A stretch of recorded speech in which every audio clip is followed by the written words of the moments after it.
eterno, Dios. Tú no desmayas ni te cansas. Del débil tú eres defensor y el consolador. Como águilas tú nos levantas. Pesadas al que espera en ti, Señor.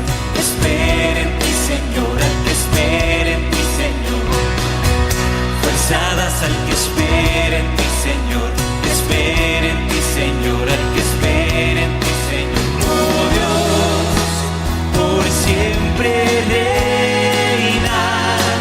En ti hay esperanza.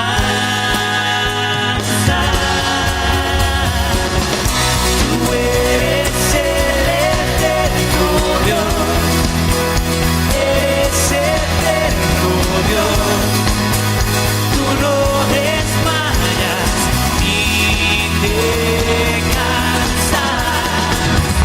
Del débil tú eres defensor y el consolador.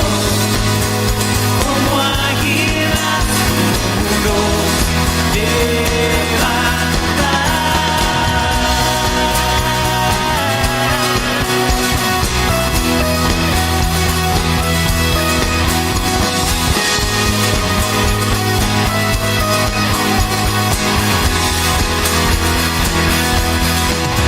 Oh Dios, por siempre reinas. En ti hay esperanza. Tú eres el eterno Dios. Eres eterno Dios. Tú no desmayas ni te cansas. Del débil tú eres defensor y el consolador. Como águilas tú nos levantas.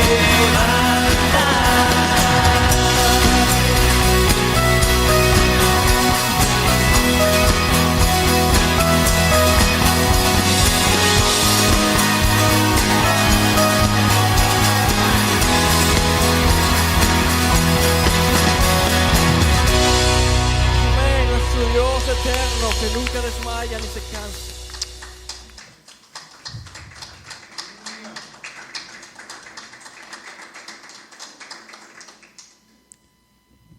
Gracias, hermanos. Pues tenemos la predicación, el verdadero creyente. Le pedimos al hermano Fernando que nos acompañe a este lugar donde Dios le ha dado el privilegio de predicar su palabra. Gracias, hermanos.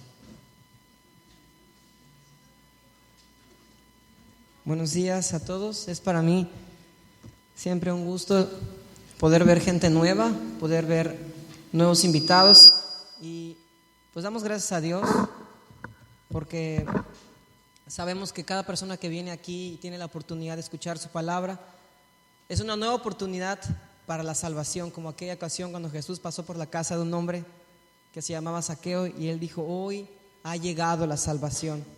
Hoy ha llegado la salvación y hoy puede ser el día en que llegue la salvación a la vida de nuevas personas que no conocen de Jesucristo. Y es para nosotros siempre un privilegio tener invitados. Es muy probable que pues ya hayan asistido a otra congregación, a otra iglesia, pero yo espero, a lo mejor no de esta congregación, que tú salgas convertido al cristianismo, ¿verdad? Pero que Dios haga algo en tu vida, que Dios empiece a mover en tu vida aquello que tú sabes que está mal, aquello que sabes en lo cual tú tienes que arrepentirte. No solo para los cristianos que ya son nacidos de nuevo, no solo para quienes no conocen al Señor, sino para también los cristianos que son nacidos de nuevo. Estamos viendo una serie que ya nos llevó casi 6 ya con esta. Se llama El verdadero cristiano y estamos estudiando el libro de Primera de Juan, la primera epístola que escribió el el apóstol San Juan, y hoy continuaremos en los capítulos 1, 2 y 3 en el capítulo 3, verso 1, 2 y 3. Oremos, hermanos. Padre, gracias, Señor, por tanto amor. Gracias, Señor, porque como cantábamos hace un segundo, tú eres el eterno Dios, el consolador, que nos ha dado, Señor, el privilegio de poder vivir, honrarte, glorificarte, de poder darte, Señor. ¿Qué podemos darte nosotros, Señor? ¿Qué podemos ofrecerte nosotros que tú no tengas? Que tú eres el Dios, Señor, como tu nombre lo dice, Jehová, el autoexistente. ¿Qué necesitas tú de nosotros, Dios? Nada. Pero te ha placido darnos, Señor, el privilegio de poder ofrecerte adoración, cantos, nuestra vida entera, como dice tu palabra en Romanos 12. Señor, te ruego que uses mi vida, Señor, para tu gloria y para poder edificar a tu iglesia. Y que podamos, Señor, ser transformados por esa palabra que no vuelve vacía cuando es enviada. Señor, te ruego que algo diferente ocurra en los corazones de mis hermanos, Señor. Que haya una transformación más hacia tu santidad, hacia tu carácter, Señor. Y que podamos ver la salvación, mi Señor, en este día sobre aquellos que aún no han creído en ti. En el nombre de Jesús te lo pido. Amén. Amén. Abramos nuestra Biblia en el libro de Juan. Primera de Juan, capítulo 3, versículo 1 al 2. Primera de Juan, capítulo 3, verso 1 al 2.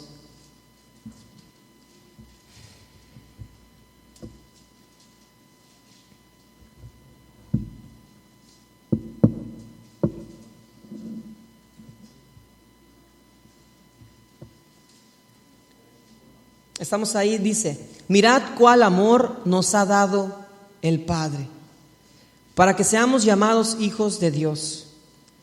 Por esto el mundo no nos conoce, dice Juan, porque no le conoció a Él.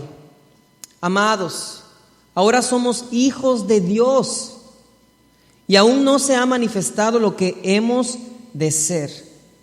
Pero sabemos que cuando Él se manifieste, seremos semejantes a Él, porque le veremos tal como Él es. ¿Qué significa ser un hijo de Dios? Esa frase hoy en día ha sido muy trillada, ha sido muy usada dentro de un contexto de iglesia, y aún dentro de círculos donde no conocen a Jesucristo, en círculos donde la gente ni siquiera cree que Jesús es suficiente para salvar.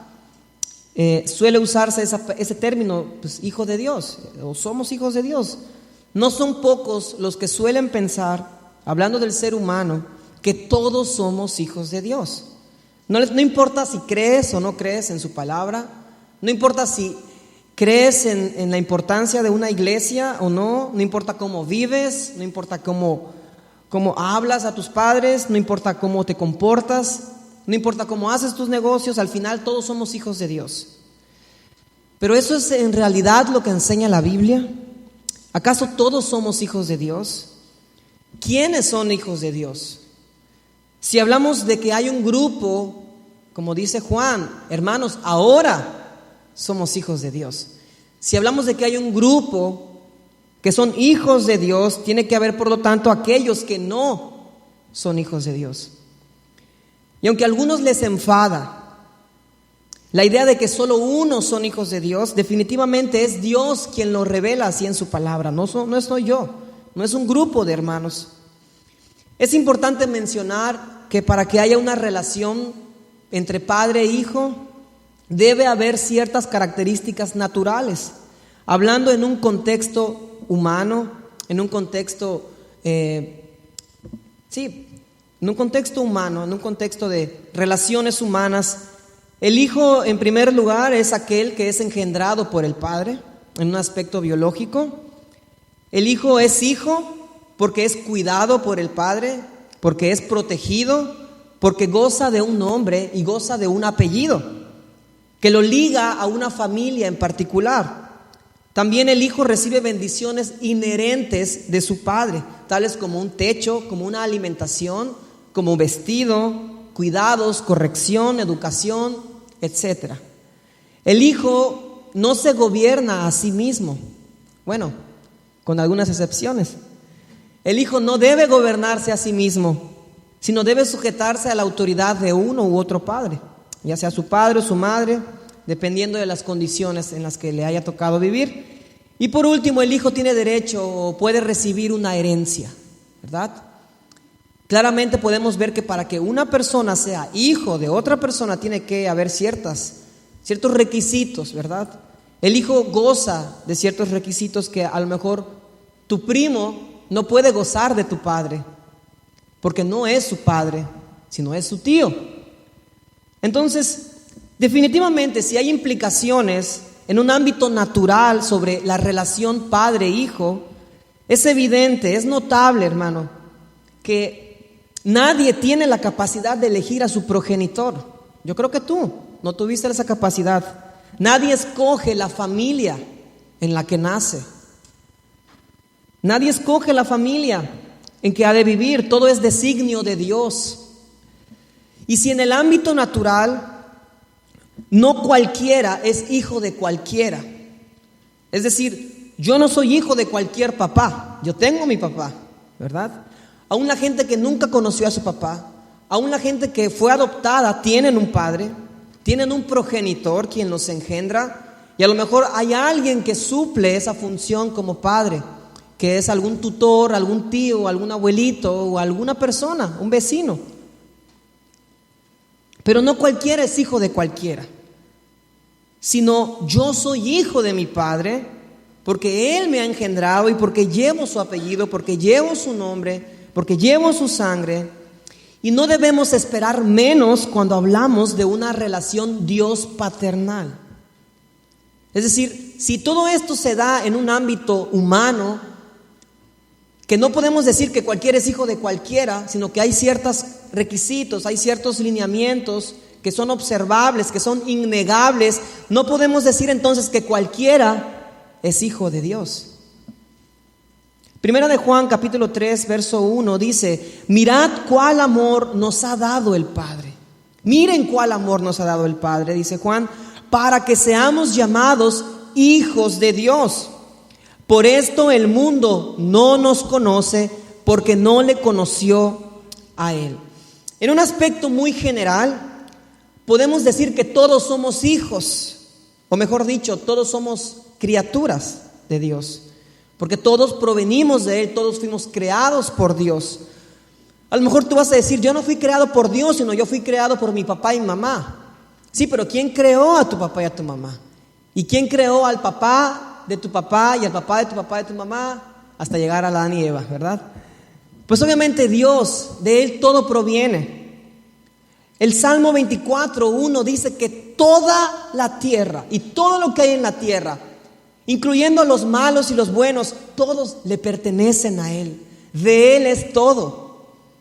A Él le pertenece todo porque Él lo ha creado todo. Él tiene el derecho de propiedad sobre todo, sobre las estrellas, sobre los astros, sobre la tierra, sobre los mares, malos y buenos, todos le pertenecemos a Él, según Salmo 24, versículo 1.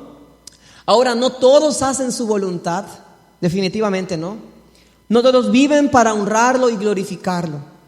Mas por el contrario, la Biblia afirma que todos somos pecadores, que todos nos hemos corrompido, como dice el Salmo 14, versículo 2 al 3, donde dice que todos se han desviado, no hay quien haga lo bueno, no hay ningún justo, no hay nadie que busque a Dios. Y es solo, hermanos, por su amor y su abundante gracia y misericordia que hoy tú y yo podemos ser llamados hijos de Dios. Aunque todo le pertenece a Él, aunque no hay nada que se escape de su dominio y poder, la Biblia es muy clara diferenciando a los que son y a los que no son hijos de Dios. Es muy clara la Escritura.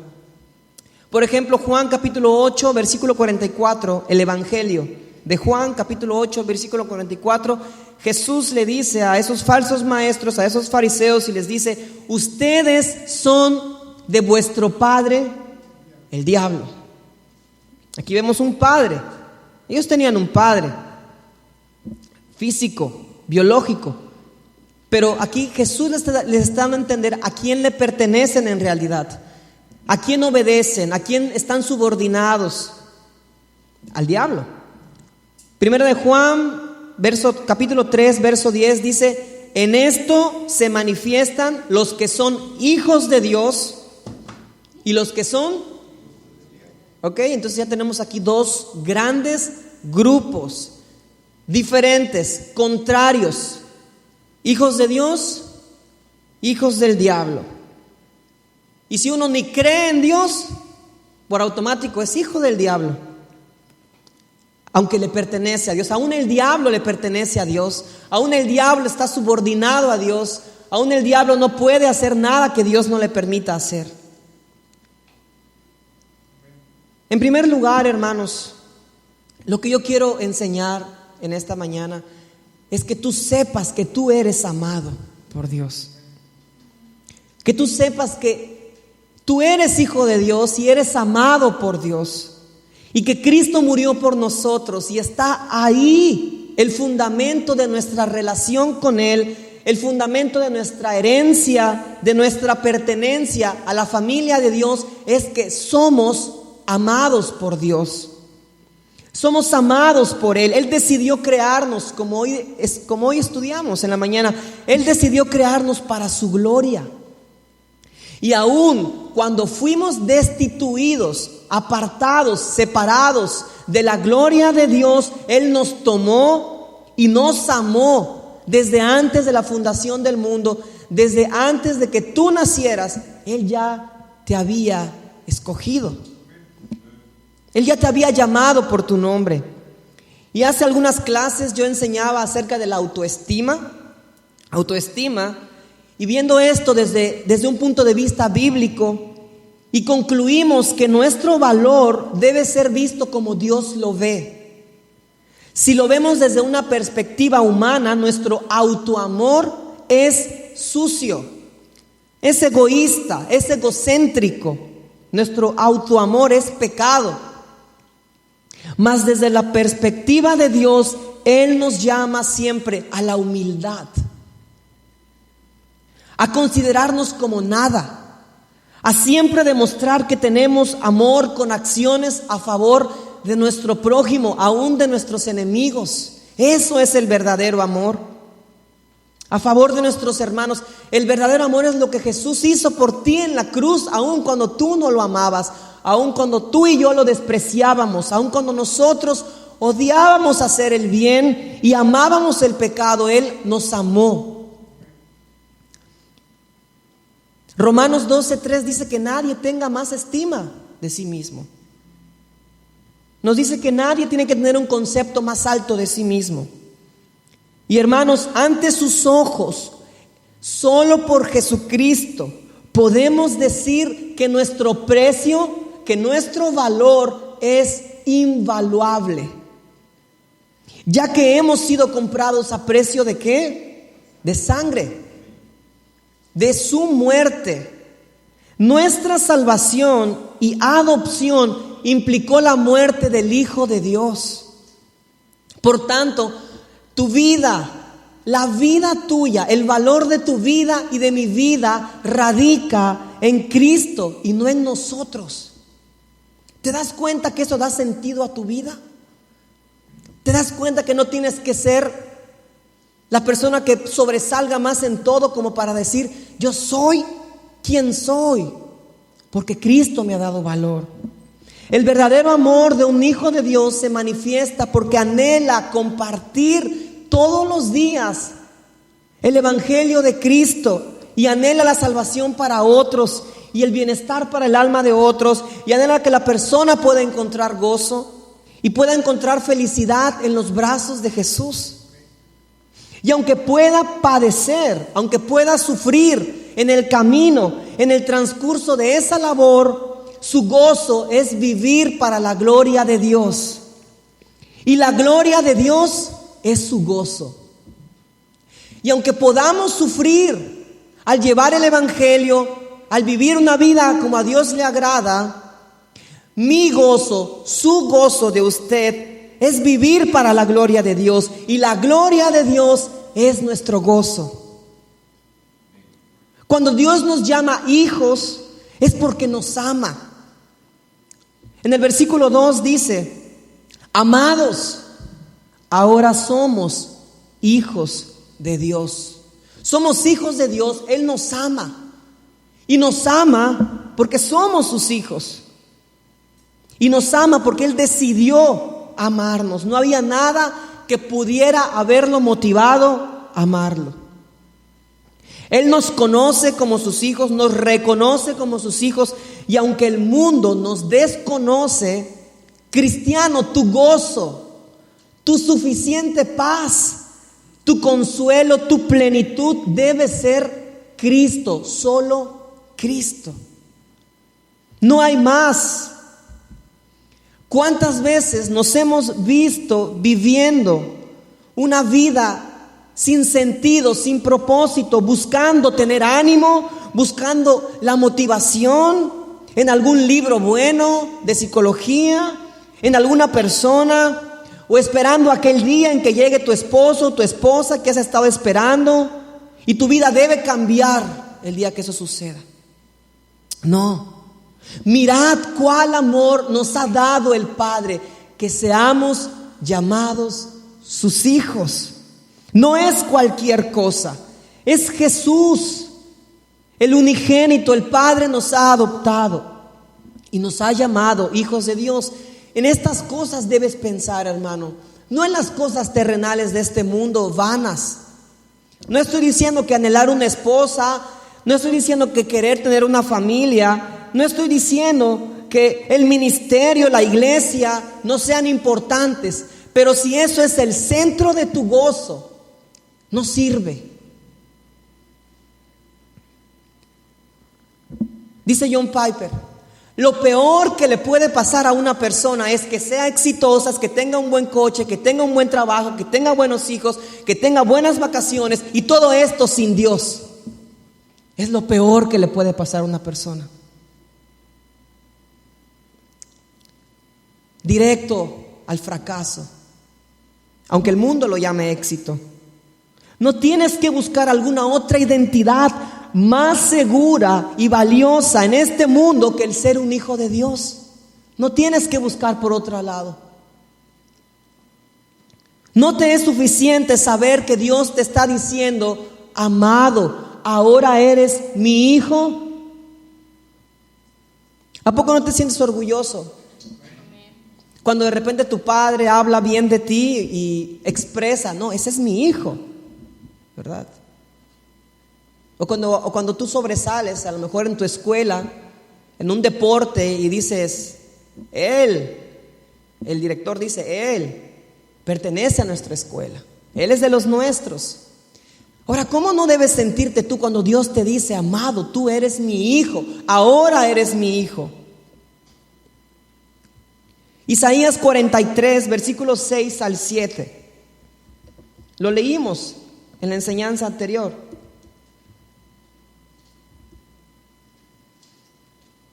Isaías 43, versos 6 al 7 dice: diré al norte, de acá y al sur, no detengas. Trae de lejos mis hijos y mis hijas de los confines de la tierra. Versículo 7: todos los llamados de mi nombre, para gloria mía los he creado, los formé y los hice. Ese es tu propósito fundamental. Para eso Dios te ha creado. No solo para que trabajes, para que comas, para que duermas, para que hagas una bonita familia, sino para que todo eso, para que en todo lo que tú hagas esté la supremacía de Dios, Dios sobre todas las cosas, Dios sobre cada aspecto de tu vida.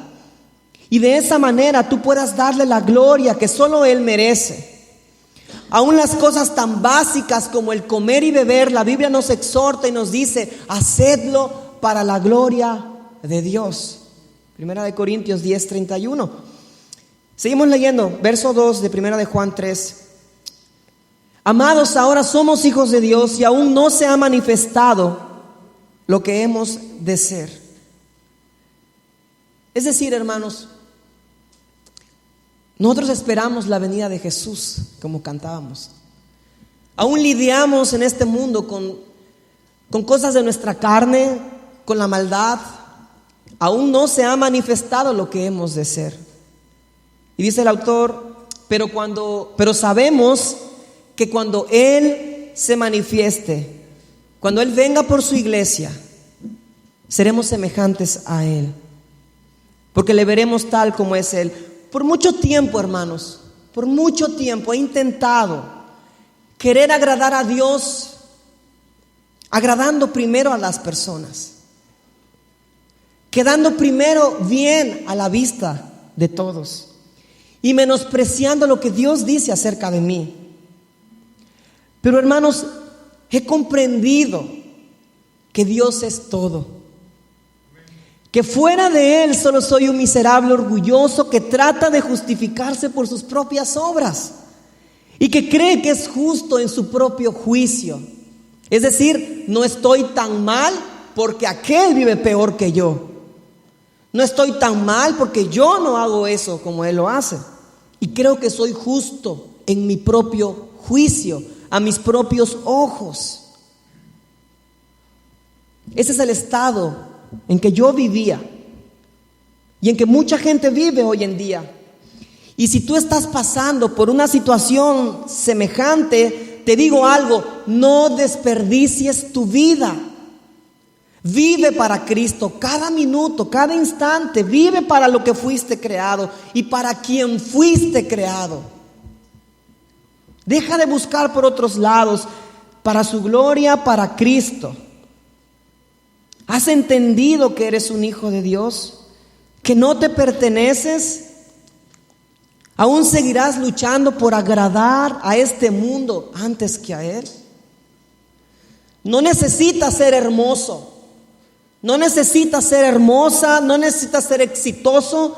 No importa si no eres popular, si no tienes carisma, si no eres muy talentoso, si no tienes un buen empleo, o si has fracasado en todo lo que has hecho. Da gracias a Él, porque Él no te ha permitido que encuentres gozo y placer en nada más. Es parte de tu propósito. Y Él no ha permitido que tú encuentres gozo en algo más, porque Él te ama. Porque Él sabe que solo en Él y en sus brazos tú tienes aceptación y amor y perdón y estás completo, como dice Colosenses. Estamos completos en Jesucristo y no tenemos falta de nada, en Él estamos completos. Actualmente tengo 25 años y siento que mi vida ha pasado como un día.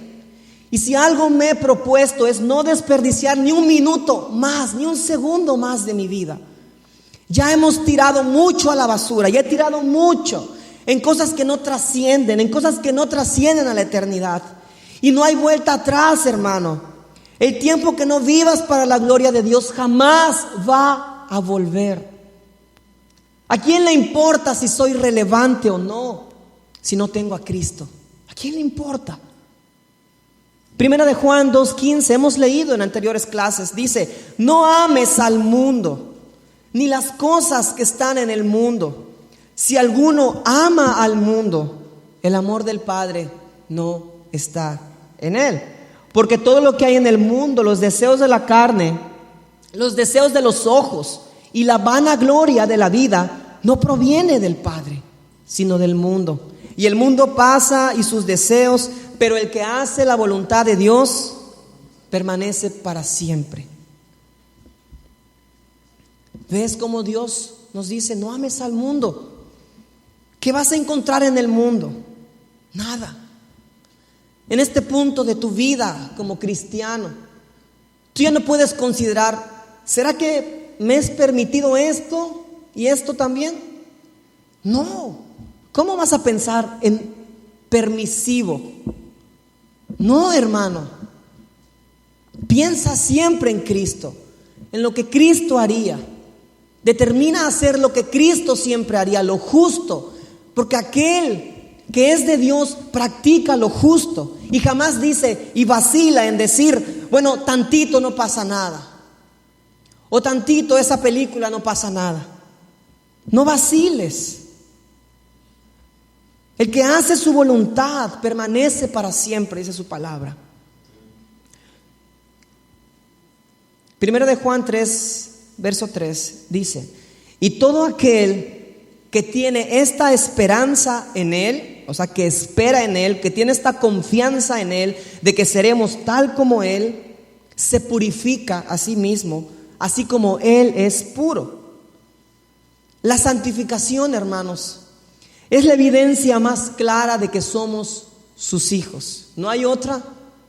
Tú puedes ir a una iglesia, tú puedes casarte con una persona cristiana, tú puedes cantar himnos en tu iglesia, tú puedes pertenecer al ministerio de enseñanza y no ser cristiano y no crecer en santificación. La evidencia más grande de que tú eres cristiano es que todos los días purificas tu vida. Pero ¿qué hace la iglesia o el cristiano de hoy en día? ¿Practican la santidad? No. Vemos el pecado como algo tan ligero, como algo tan fácil de orar para pedir perdón. Tranquilo, no pasa nada, todo se soluciona, una oración. Pero por nuestra mente jamás debe pasar esa idea.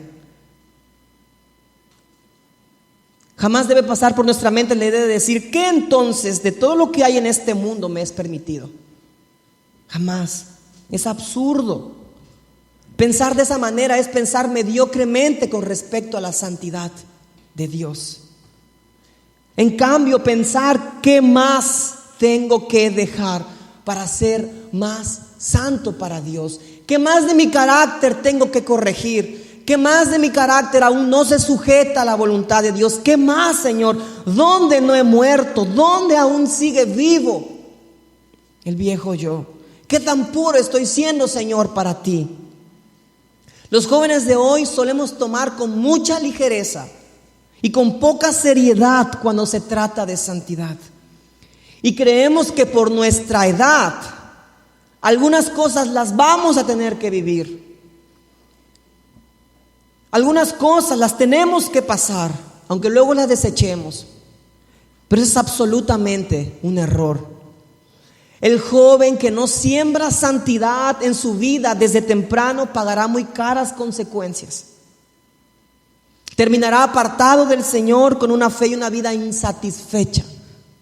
Vivirá únicamente una religión sin Dios, una religión más.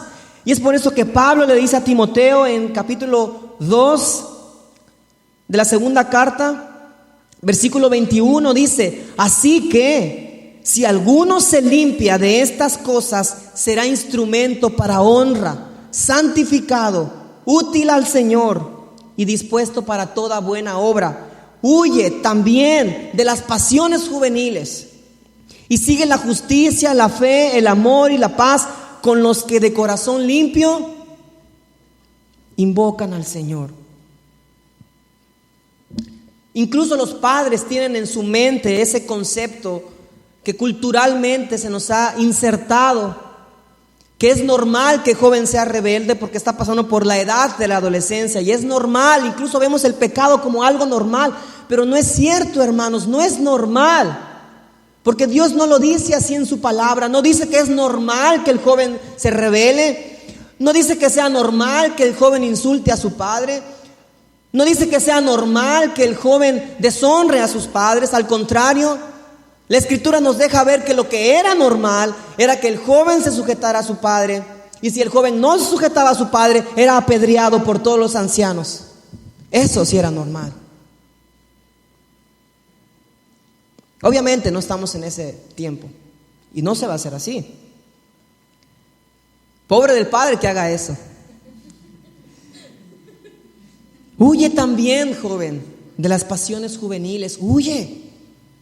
No vaciles, no mires atrás. Huye. Sigue la justicia, la fe, el amor. ¿Con quién? Con los que también adoran a Dios. Y eso influye mucho en tu vida. ¿Con quién te juntas? ¿Con quién platicas? ¿Con quién hablas? ¿Vives tiempo, pasas tiempo con hijos de Dios? Y no es que seamos, no sé cómo explicar, No es que despreciemos pasar tiempo con otras personas, pero uno tiene que ser sabio. Hasta el dicho popular lo dice: el que con lobos anda, a aullar aprendes. Es lógico.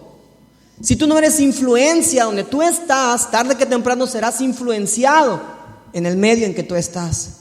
Es lógico. Si tú no tienes pasión por Dios, pasión por la santidad, si Cristo no gobierna tu vida, si no odias el pecado como Él lo odia, muy seguramente, joven, no terminarás huyendo de las pasiones juveniles. Al contrario, las terminarás siguiendo y las terminarás aplaudiendo y no las verás mal.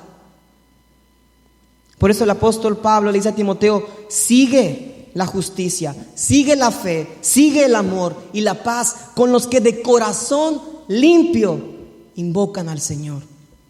Hazlo. Regresamos a 1 de Juan 3:3, por favor. Y dice: y todo aquel que tiene esta esperanza, todo aquel que espera en las promesas de Dios, en lo que Él ha hablado sobre nosotros, se purifica a sí mismo, así como Él es puro. ¿Y de qué esperanza dije que está hablando el apóstol Pablo aquí? De la esperanza de llegar a ser transformados completamente a la imagen de Jesús, de la esperanza de su regreso por su iglesia, de la esperanza de la vida eterna. Se purifica a sí mismo. Esto significa que es un constante autoanálisis. Es una diligencia que se vive por autoexaminar su vida, renovando nuestra mente, renovando su mente a la luz de la palabra y apartándose más y más del pecado. ¿Es así tu vida? ¿Te estás purificando a ti mismo? ¿Es así tu vida? ¿Conoces qué es lo que Dios quiere para ti? ¿Estás renovando tu mente en la palabra del Señor? Hermanos, ya dejemos la vida mediocre y de apariencias. Hemos leído en el Salmo 139 que nuestro Dios es omnisciente. ¿A quién queremos engañar? Por Dios, a nadie podemos engañar. Podemos engañar a todos, pero a Él no lo podemos engañar. Y qué triste vivir con un corazón y una conciencia tranquilo, engañando a todos y no haciéndolo con Dios, porque no lo podemos hacer. Oro a Dios que tu conciencia, que tu corazón no pueda estar tranquilo con la manera en que tú estás viviendo ahorita. Que sepas que Él examina cada parte de ti. Que sepas que Él es tu Padre, y si Él realmente es tu Padre, no te va a dejar seguir viviendo como a ti se te dé la gana. Vivamos como hijos de Dios. Si eres un hijo de Dios, tú debes entender lo que estoy hablando ahorita. ¿Entiendes a lo que me estoy refiriendo? No es solamente un discurso que pretende, ¿verdad?, hacerte sentir mal, o un discurso que pretende motivarte. No, sabes que no estás viviendo cada día para agradar a Dios. Si eres humilde, lo reconoces. Estás luchando, hermano, hermana, estás luchando porque la supremacía de Dios esté sobre cada aspecto de tu vida. Una religión como la de los fariseos es una religión peligrosa, ya que no salva. Y hay doble condenación, porque te condenas tú y condenas a los que te siguen a ti. Hay doble condenación. Por eso Jesús les dice a los fariseos que han hecho ahora discípulos 2 veces más hijos del infierno. Hipócritas, les dice, ciegos, guías de ciegos. ¿Cómo podéis hablar lo malo? ¿Cómo podéis hablar lo bueno siendo malos? Sé, hermanos, que este no es un mensaje fácil, Para mí no es fácil. Considerando mis pecados y mis deficiencias, no es fácil. Pero ruego a Dios que nos dé su poder y su gracia para vivir como verdaderos hijos de Dios. Y nosotros hagamos lo que tenemos que hacer. Nuestra parte, buscarlo. Como decía hoy en la enseñanza nuestro hermano, que sea todos los días una devoción buscar a Dios. Si se preguntara hoy quién tiene todos los días devoción con Dios, separado tiempo separado con Dios, estoy seguro que solamente 4 o 5 hermanos pudieran decir con certeza que lo hacen. Nuestra parte es esa, hermanos. Lo que tenemos que hacer es eso: buscarlo con pasión, obedecerle y conocerle a través de su palabra. No podemos seguir engañándonos. No podemos engañar a Dios. Tú no puedes engañar a Dios. Creemos que lo hacemos, pero Él lo ve todo. Él lo ve todo. Yo te invito a que examines tu vida. Cristiano, no cristiano, examina tu vida. ¿Estás viviendo para la gloria de Dios? ¿Estás viviendo para quien vale la pena vivir y morir? ¿Estás viviendo así? Es por eso que jamás, si eres hijo de Dios, jamás Dios te va a dejar ser feliz con un coche último modelo.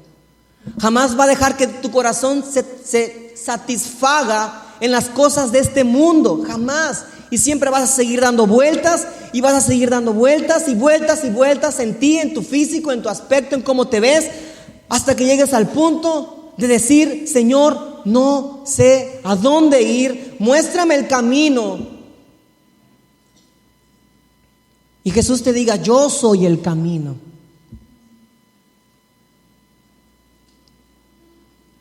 Es algo de vida o muerte, hermanos. No podemos seguir viviendo nuestra vida como la seguimos viviendo sin la disciplina del Señor. No podemos. No podemos seguir así. Estoy por terminar, hermanos. Dice: mirad cuál amor nos ha dado el Padre para que seamos llamados hijos de Dios. Por eso el mundo no nos conoce. Es muy probable que cuando uno comienza a vivir como un hijo de Dios, va a comenzar a tener problemas en donde esté. Pero si tú vives y donde tú vives pareciera que no vive un cristiano, pareciera que todo pasa igual, es muy probable que no seas cristiano. Porque un cristiano no puede vivir llevado por la corriente de este mundo. Cuando realmente hay un cristiano en una casa, en un trabajo, en una familia, el mundo no nos conoce. Pero si tú vives, no quiero decir que tienes que ser un predicador en tu escuela y pararte en las bancas o en tu trabajo, llevar tu Biblia y estar todo el tiempo a los clientes repartiendo folletos evangelísticos, que si lo haces y te permiten está bien, gloria a Dios. No me refiero a eso. Me refiero a tu carácter, cómo tú hablas, cómo tú te diriges a tus jefes, cómo tú te diriges a tus compañeros. ¿Dónde está tu corazón? Ahora somos hijos de Dios. Ahora somos hijos de Dios. Que eso sea suficiente para ti, saber que eres hijo e hija de Dios. Y que comprendas que fuiste creado con un propósito. Si tú creías que no tiene propósito tu vida, que no sabes para qué existes, que te sientes sin rumbo, Dios te dice: yo te llamé, yo te escogí, yo te formé y te hice para mi gloria. Así que búscame. Vamos a orar, hermanos. Les pido que se pongan de pie.